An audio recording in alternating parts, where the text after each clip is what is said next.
There were also apologies today from the board of listed property group GPT for the decisions which led to its profits and unit price being trashed.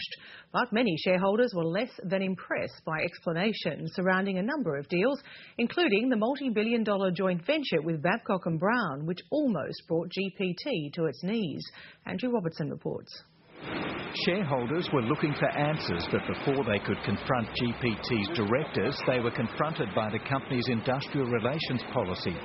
Workers at GPT-owned hotels claim they're being forced into John Howard-style workplace agreements, despite the fact the Rudd government has banned them.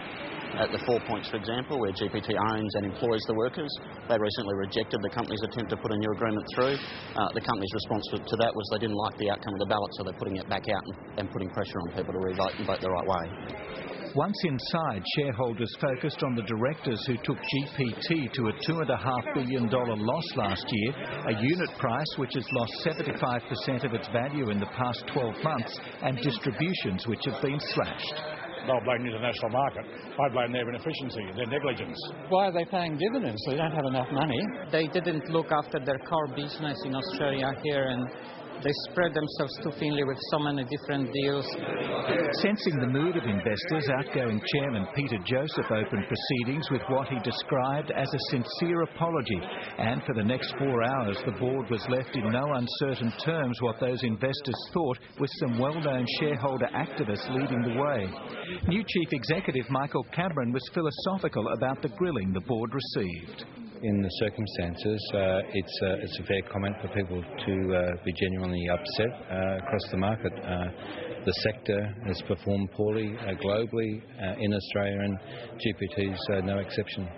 GPT is in the process of completing its second capital raising in 7 months, which Mr Cameron says will allow him to deal with his highest priority, and that's extricating GPT from the European property joint venture with Babcock & Brown, which has destroyed so much value.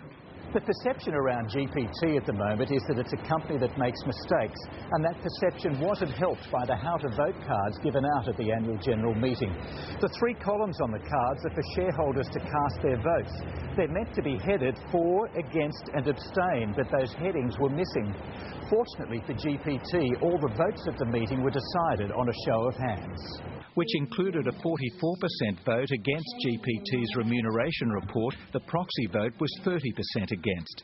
But after what can only be described as a marathon-length meeting, the shareholders Lateline Business spoke to were still not impressed with their directors.